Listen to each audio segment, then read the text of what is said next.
Civil War planning! In a time of war, morale is ideal to keep an army alive.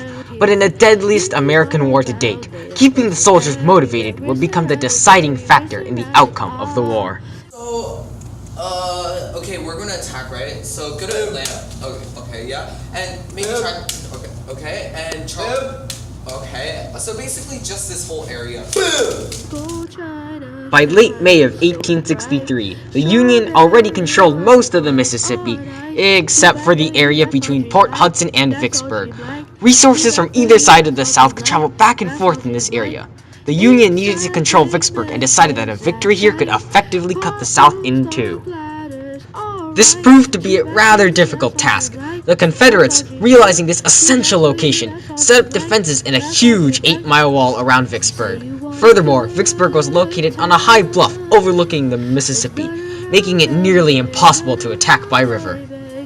But Grant had a plan. By laying siege upon the city, it would demolish the morale of the people of Vicksburg. He had his men dig a zigzag trench toward the enemy as a cut off food and other supplies, forcing them to eat rodents, pets, and other organisms. Tell me, baby, what you wanna do?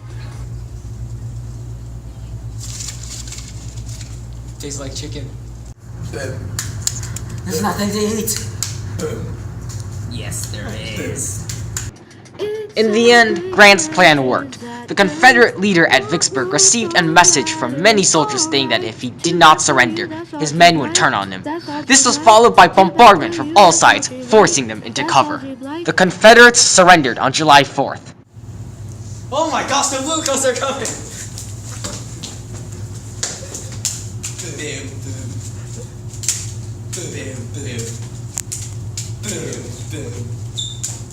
Boom! But the Union wasn't the only one planning to use morale. Nathan Bedford Forrest also used morale as a technique in his offenses. He attacked instead of defended whenever he could because he believed it would keep his troops more motivated, as a forward charge could inspire even the most nervous soldiers to fight, but a defense against one could terrify even the bravest of fighters. He split his army into 3 groups to flank the enemy while going for a frontal assault, confusing the enemy and piercing through them. A deadly maneuver. He took advantage of movement to outdo the enemy while outnumbered. By doing this, the soldiers were more effective against the enemy.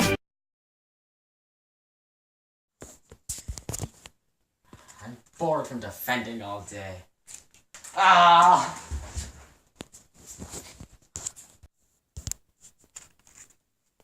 Yeah, now I'm not bored anymore. Ah!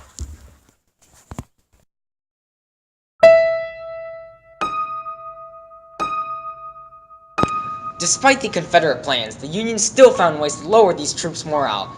In the 3rd year of the war, Sherman started preparing for his own march of moral destruction. Sherman's march was meant to demoralize Southerners by showing them the destruction they get if they oppose the Union. It planned to destroy the infrastructure that Sherman believed supported the South. By tiring out the citizens and causing them to suffer, it would encourage the South's call for peace, bringing the war to a swift end. Such brutal tactics caused lasting damage into the Reconstruction, not to mention the grudges that were made.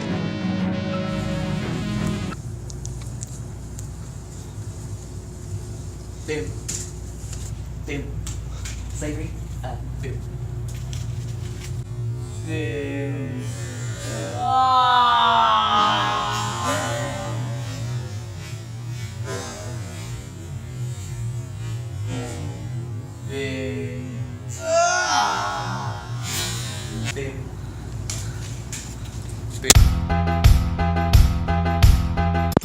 Another example of American strategy was the famous Anaconda Plan to strangle the South's economy and foreign relations with other countries.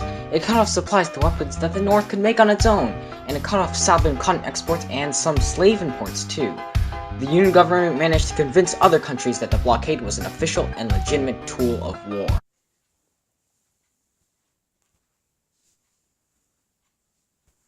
Hey Kellyanne, where are those limbs at? The Union attacked!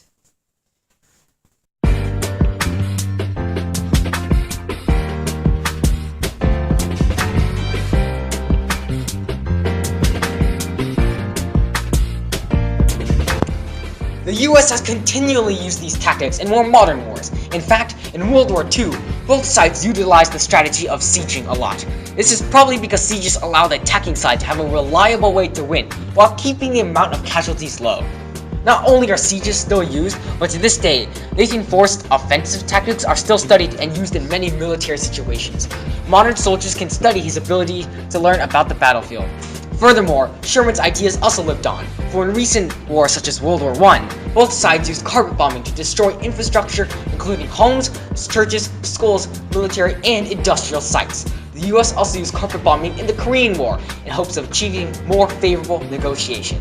This mimics Sherman's total warfare style, for it brings mass destruction, making surrender more appealing. In fact, the United States uses a variety of tactics today to bring down morale of the opposing citizens and soldiers. Not only that, but in World War I, the Allied powers used a blockade to essentially lower German imports. This ruined much of their agriculture and caused many to go hungry. Many believe that it was vital to ending the war earlier than it could have been.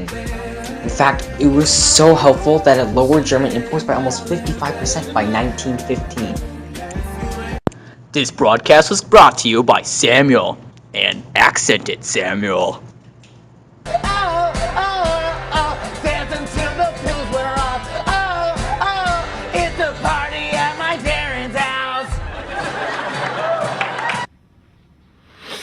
Ooh, that's a bingo. Is that the way you say it? That's a bingo. What is the sim doing? Today's Thursday? Yeah. What? Today's Thursday? Yeah. I thought today's Wednesday. Oh my gosh.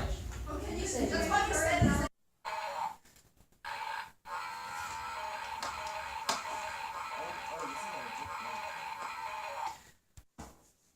Okay.